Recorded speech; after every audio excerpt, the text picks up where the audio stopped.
Selamat siang teman-teman. Kembali lagi sama saya, Silviana. Hari ini kita punya pembicaranya, namanya Pauline Patricia Lagonda, ya.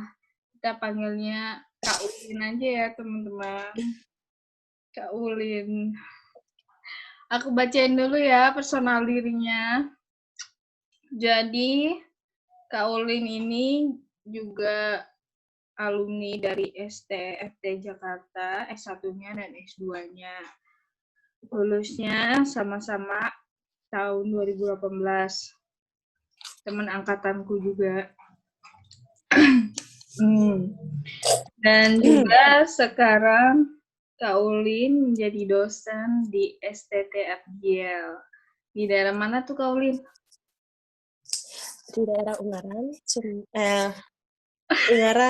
Semarang. Ungaran, Semarang. Ya, gue hampir ngomong Sumatera lagi. Oke. Ngajar apa Kak Ulin?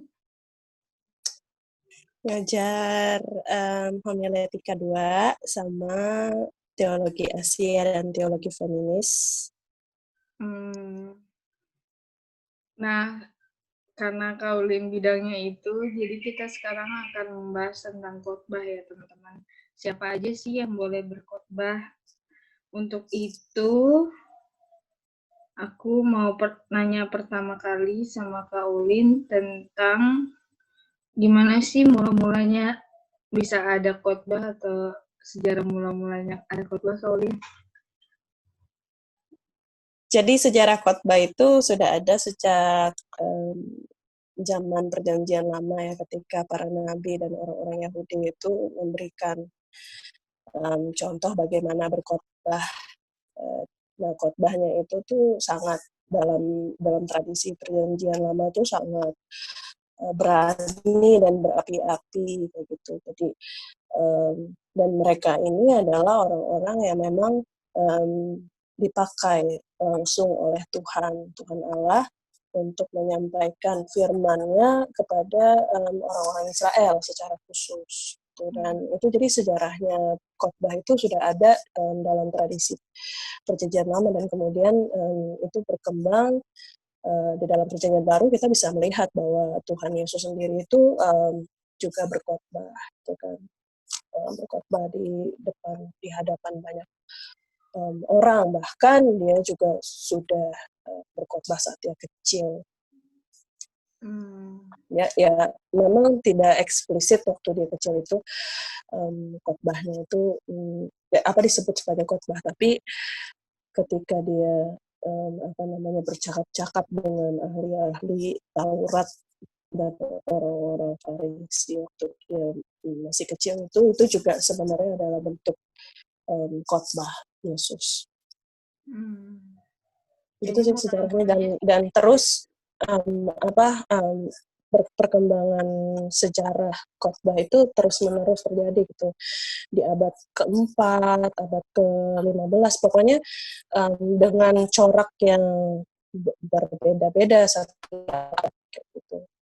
Kalau di perjanjian lama sangat berani, berapi-api, lalu di perjanjian baru itu kita bisa melihat contohnya dari Yesus, bahkan murid-muridnya, dan juga dari Rasul Paulus. Kemudian itu berkembang lagi saat kekristenan mula-mula juga menurunkan gitu kan ajaran yang sudah mereka terima dari Rasul Paulus, lalu berkembanglah sampai sekarang ini gitu. Jadi kalau udah kayak gitu, awalnya sebenarnya apa sih khotbah itu dan maknanya sendiri? Jadi kalau di dalam definisi khotbah itu dalam perjanjian baru mempunyai arti yang keaan atau memberitakan. Jadi itu definisi khotbah tuh bisa sangat tergantung gitu ya pada teologi yang kita yakini gitu. Orang bisa punya definisinya sendiri-sendiri tentang khotbah kayak gitu. Jadi tapi kalau dari perjanjian baru, tradisi perjanjian baru itu banyak kali diartikan sebagai pemberitaan, memberitakan. Jadi kan makanya kalau sekarang di dalam tradisi gereja khotbah itu kan selalu diartikan juga sebagai pemberitaan firman kan, pemberitaan firman Tuhan. Gitu. Jadi ya itu sih maknanya pemberitaan firman Tuhan. Pemberitaan firman Tuhan berarti Mm-mm. itu tentang firman Tuhan. Ya tentang kabar sukacita, Kabar sukacita. Evangelion. Ya. Tadi Kaulim bilang kalau setiap orang punya definisi khotbahnya masing-masing atau gimana tadi? Iya ya. Ya, tergantung karena setiap orang kan punya teologinya yang berbeda-beda kan. Teologiku sama teologinya Sylvie bisa jadi berbeda gitu. Nah, tiap orang tuh punya apa tuh namanya? punya definisinya sendiri-sendiri sesuai dengan teologi yang diyakininya kayak gitu. Jadi kalau masuk pertanyaan ke selanjutnya nih, berarti siapa aja sih yang boleh berkhotbah? Semua orang kah? Atau pendeta doang kah? Atau gimana? Sebenarnya kalau khotbah itu bisa dilakukan oleh siapapun sih ya. Tidak hanya terbatas pada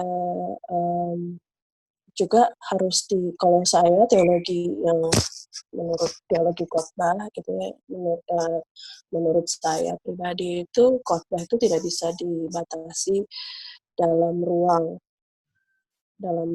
dan waktu saja gitu. Jadi karena kita merasa bahwa khotbah itu ada hanya pada ruang gereja dalam waktu ibadah tertentu gitu ya, berarti itu hanya khotbah hanya dipahami sebagai itu saja. Tapi khotbah itu kan juga apa ya, pemberitaan kan, kalau tadi dibilang pemberitaan, jadi laku hidup kita gitu ya sehari-hari yang memberitakan kabar sukacita atau evangelion itu juga sebenarnya adalah khotbah. Jadi siapapun bisa berkhotbah, bukan hanya pendeta aja yang khotbah gitu. Tetapi kalau misalkan dalam rangka khotbah di gereja, misalkan gitu ya, kalau pertanyaannya seperti itu, ya mungkin itu akan kembali pada aturan gerejanya masing-masing gitu, karena udah sangat berbeda kan. Kalau udah ngomongin gereja, ya pasti ada doktrin yang atau ajaran yang berbeda-beda gitu, berbeda-beda juga. Jadi ya itu sih, kalau di gereja bisa jadi tradisi gereja tertentu tidak mengizinkan warga awam itu untuk berkhotbah. Gitu. Ada gereja-gereja yang tradisi tertentu yang siapapun bisa berkhotbah gitu, dan itu akan kembali kepada ajaran gerejanya masing-masing. Tetapi kalau secara kalau secara teologis gitu ya, mungkin kalau bisa dibilang seperti itu, khotbah itu ya laku hidup kita pun juga adalah khotbah itu sendiri, pemberitaan firman itu sendiri gitu. Kalau kita benar-benar memancarkan gitu ya, memancarkan kabar sukacita dari Tuhan. Itu kan karena gini juga kasih kayak teologi khotbah gitu ya. Kalau menurut Calvert itu kan dia bilang apa tuh, khotbah itu juga terkait dengan kalau tadi saya bilang pemberitaan firman Tuhan, terkait dengan firman yang telah menjadi daging, dan firman yang telah menjadi daging itu adalah Kristus, Yesus Kristus. gitu. Jadi makanya khotbah itu tradisi yang sangat menyeluruh dari yang sudah ada sejak Perjanjian Lama, gitu ya. Karena pada mulanya kan adalah firman. Di dalam Perjanjian Lama pun juga kita melihat bahwa pada mulanya adalah firman Allah itu sendiri, gitu kan. Dan firman itu adalah menjadi daging, yaitu adalah Kristus. Nah, pemberitaan firman itu berarti kalau dalam laku hidup kita sehari-hari, ya kita menjadi menjadi pemberita tentang Kristus gitu dalam dalam keseharian kita. Jadi kalau orang Kristen yang melakukan gitu ya, menjadi pelaku kebenaran firman Tuhan, ya sebenarnya dia juga sedang preach from his way of life gitu. Gitu. Ya meskipun tidak terbatas pada kata-kata aja gitu ya. Gitu. Karena kalau selama ini kita yang kita pahami tentang khotbah ya hanya soal kata saja gitu, tetapi dalam laku hidup kita atau dalam keheningan kita justru juga itu bisa diartikan sebagai khotbah kayak gitu sih. Ya sih, menarik itu. Soalnya ya emang sepahaman orang atau yang jemaat gitu, ya khotbah ya cuma ngomong di mimbar, ngomong doang kata-kata atau menyampaikan pesan firman Allah gitu. Nah, yang Kak Ulin sampaikan ini menarik gitu. Justru dalam kehidupan kita yang kita lakuin itu juga termasuk khotbah kan. Dan orang nih kurang sadar begitu ya. Bukan kurang sadar sih. Mungkin mereka merasa apa ya?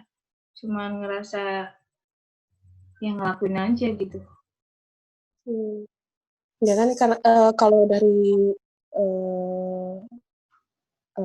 pemahaman dari gereja gitu kan, setelah mereka mendengar khotbah di gereja saat ibadah kan selalu dalam rangkaian ibadah itu ada pengutusan gitu kan. Pengutusan itu ya umat diutus kembali ke dunianya, ke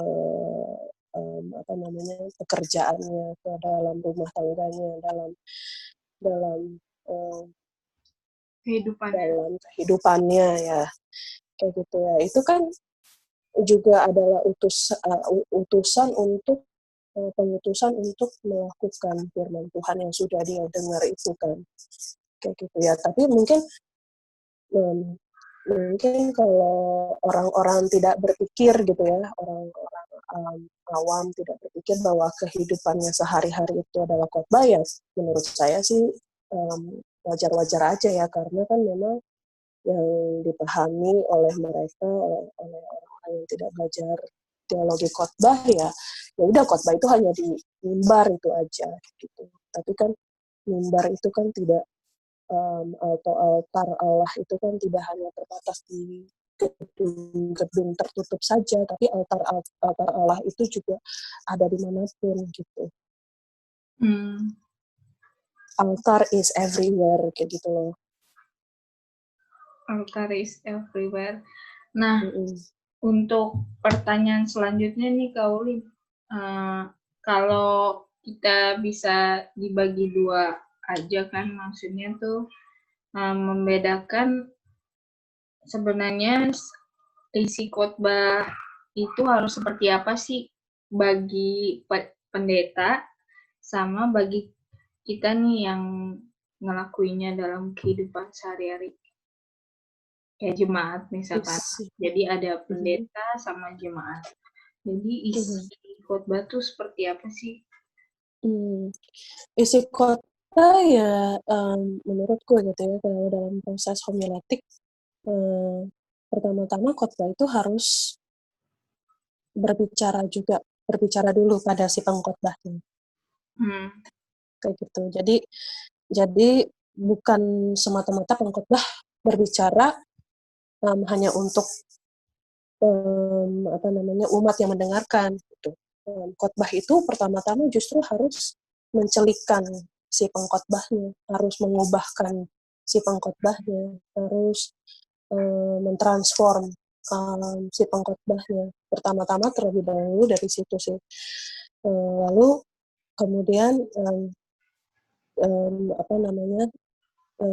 setelah ada proses itu, proses yang dia yang si pengkhotbah itu alami, kemudian itu bisa disampaikan gitu, supaya juga isi khotbah itu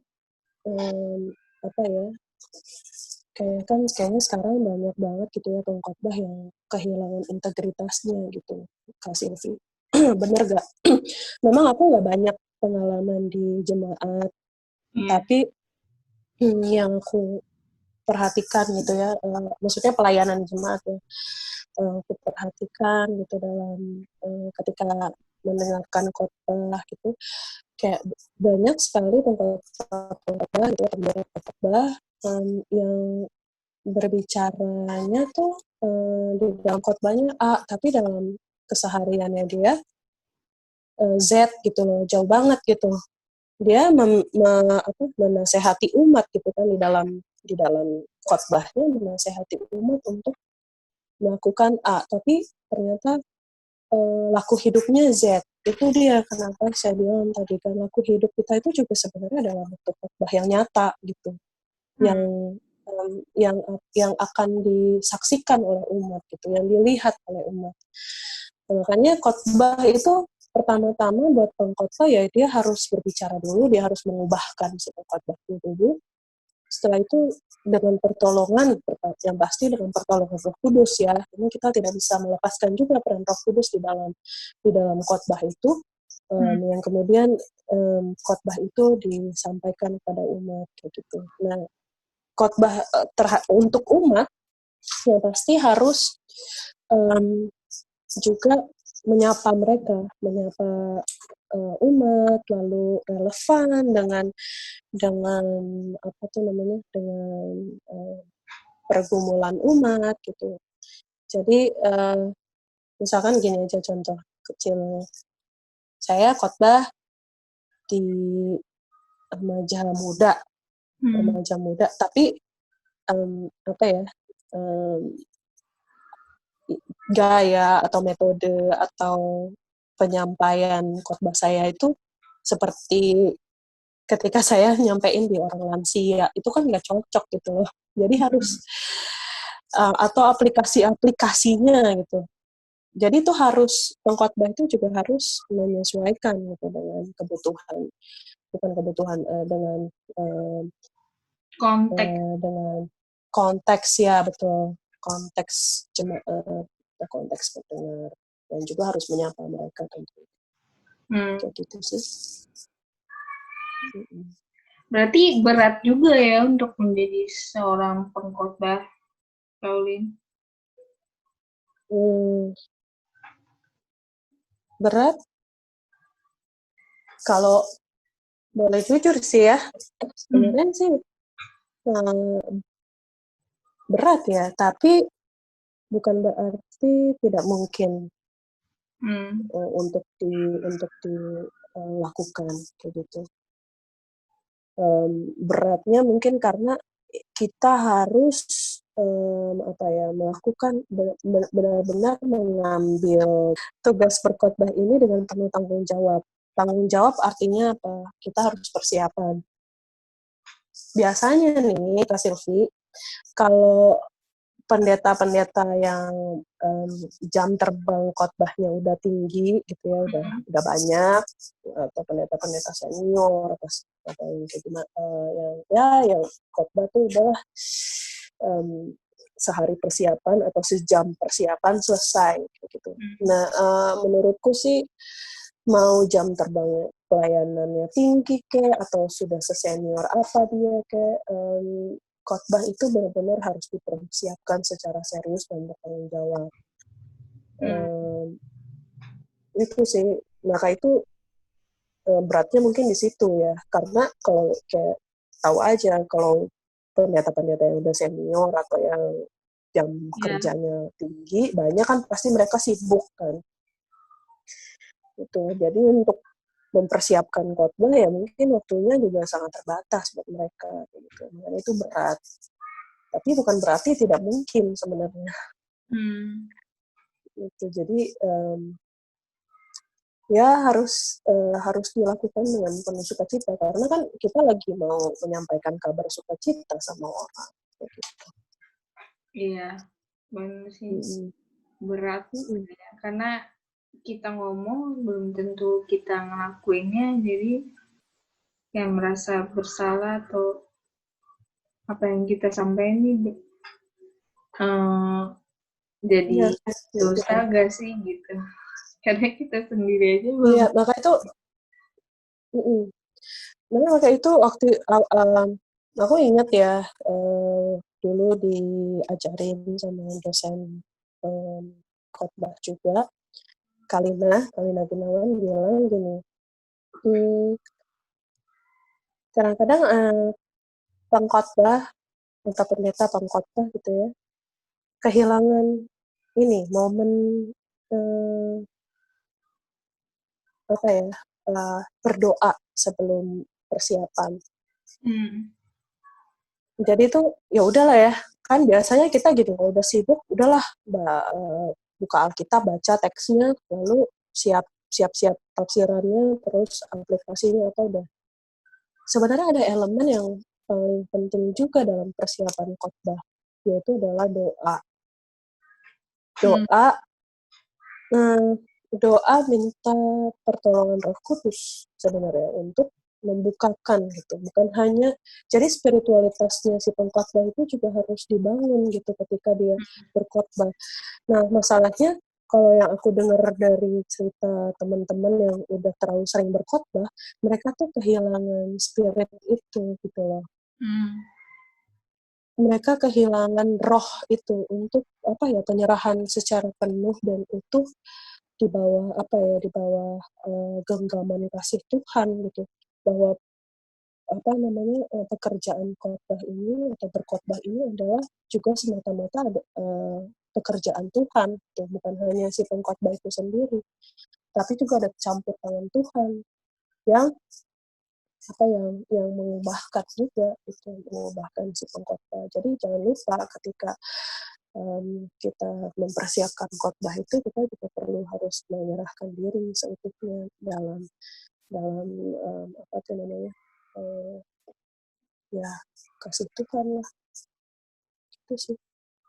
Iya, benar sih. Berarti kayak ada langkah-langkahnya gitu ya Kak Ulin untuk mempersiapkan khotbah.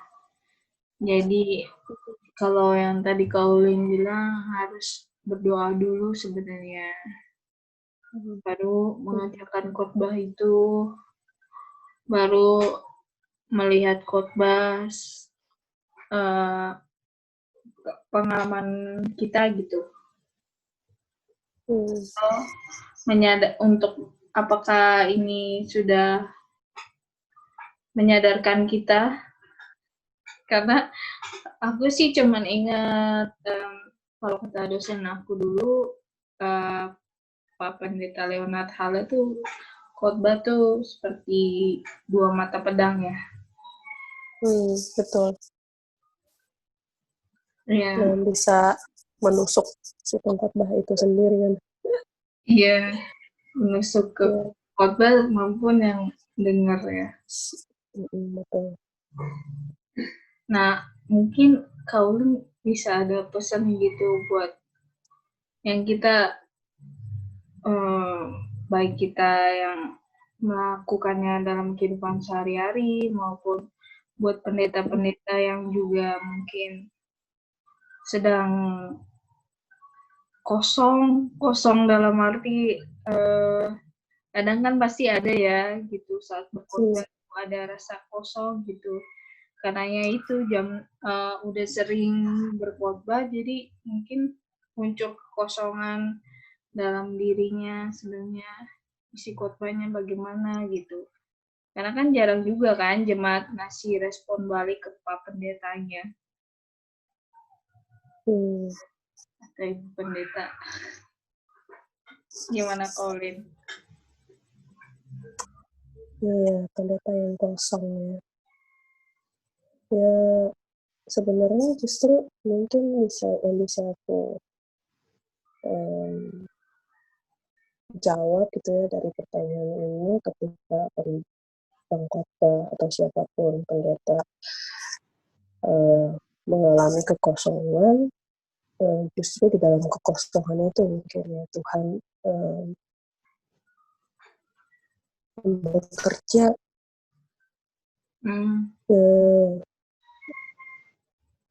Ya karena kan kalau bahasanya Mas Adi kemarin gitu ya, kalau teman-teman ikuti Q&A-nya Kak Silvi ini kan ada sebelumnya pendeta Hardian Triasmoro Adi itu kan menyampaikan gitu kan tentang kerapuhan manusia, tentang keringkihan manusia.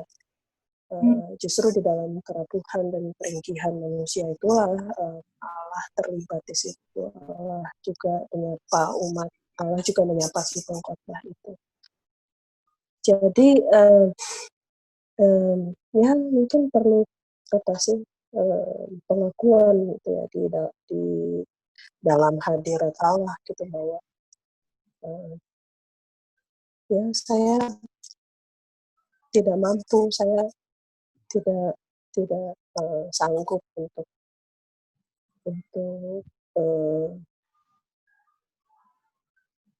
melakukan pelayanan ini, dan di dalam tangan kasih-Mu saja aku menyerahkan